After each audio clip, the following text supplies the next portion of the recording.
நேயர்களுக்கு வணக்கம். இன்றைய பொருள் புதிய நிகழ்ச்சிக்கு உங்களை வரவேற்பது நான் சௌமியா.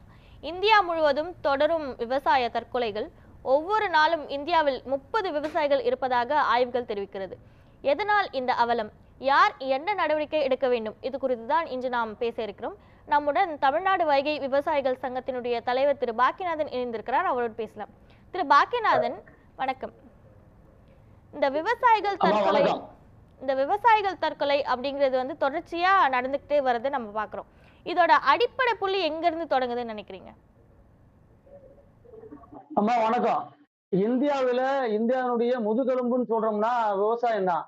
விவசாயி அல்லும் பகலும் அயராது அவனுடைய உழைப்பை முழு வீச்சுல நம்பி போறது விவசாயம் தான்.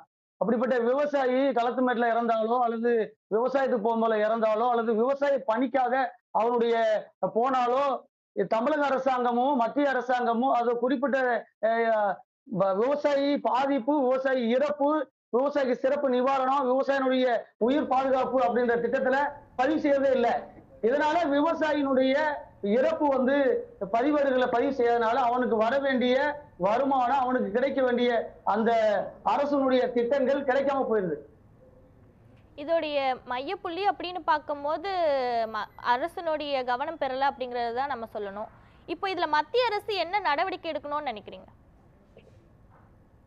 விவசாயம் தமிழகத்துல குறிப்பா இந்தியாவுல விளைகின்ற விளைபொருளுக்கு குறைந்த விலை நிர்ணய சட்டம் வேணும்.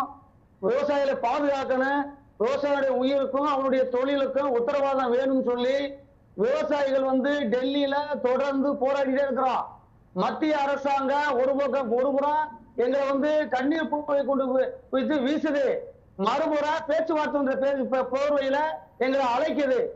எங்களுடைய கோரிக்கையை நாங்க சுவாமிநாதனுடைய அறிக்கையின்படி எங்களுக்கு குறைந்தபட்ச ஆதரவு விலையை கொடுங்க, எங்க தொழில் நட்டமடையுது, நாங்க லாபகரமே இல்லாத தொழிலை செஞ்சுக்கிட்டு இருக்கோம், எங்களுடைய பிள்ளைகளை படிக்க வைக்க முடியல, நாங்க வாங்கின கடனுக்கு வட்டியை கொடுக்க முடியல, அதே மாதிரி கூட்டுறவு வங்கி மற்றும் தேசிய வங்கி வாங்கிய கடனை திரும்ப அடைக்க முடியல, இப்படி பல்வேறு சூழ்நிலை இருக்கிறதுனால இந்த சூழ்நிலைகளை கருத்தில் கொண்டு இந்தியாவுடைய ஜிடிபி கொண்டு வரனாலேயே நாங்க என்ன செய்யணும்னா இத ஒருநிலைப்படுத்துறதுக்காக மத்திய அரசாங்கமும் அந்தந்த மாநில அரசாங்கம் நாங்க தொடர்ந்து போராடிட்டே இருக்கிறோம். எங்களுடைய போராட்டம் தொடர்ந்து 100 ஆண்டு காலமா நடந்துகிட்டே இருக்கு. இந்த சூழ்நிலையில இன்னைக்கு வரைக்கும் மத்திய அரசாங்கம் எங்களுக்கு செய்ய வேண்டிய அந்த திட்டங்களையும் ஒரு வரையறை கொண்டு வரல. ஒருவரும் பாத்தீங்கன்னா விவசாயிகள் இங்க இருந்து நாங்க அமைதி வழியில, காந்திய வழியில, அறவழியில போராடுறதுக்கு டெல்லிக்கு போயிருக்கோம்னா எங்க மீது டெல்லியில இருக்கிற அந்த மத்திய அரசாங்கம் என்ன செய்யுது, அங்க போற சாலைகள்ல இரும்பு ராடுகள் வச்சு எங்க வண்டியை தடுக்கிறாங்க. எங்களுடைய குறைகளை, எங்களுடைய நிறைகளை, எங்களுடைய தேவைகளை மத்திய அரசாங்கம் நாங்க தொடர்ந்து கூறிக்கிட்டே வர்றோம், கத்திக்கிட்டே வர்றோம். எங்களுடைய உண்மை சத்தமும் எங்களுடைய உயிர் பலியும் மத்திய அரசனுடைய காதுகளுக்கு கேட்கவே இல்லையா என்று தெரியல.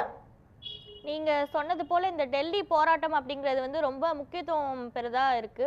கடந்த ஆண்டு பார்த்தோம்னா பஞ்சாப், ஹரியானா எல்லையில போராட்டம் நடத்தி அது ஒரு முடிவுக்கு வந்ததா இருந்தாலும் இந்த வருஷம் திரும்பவும் அந்த போராட்டத்தை முன்னெடுக்கும் போது மத்திய அரசினுடைய அந்த குறைந்தபட்ச ஆதரவு விலையை அரசாங்கம் நடத்த அது தயக்கப்படுறதா ஒரு குற்றச்சாட்டு நிலவுது. அதை பத்தி என்ன சொல்றீங்க?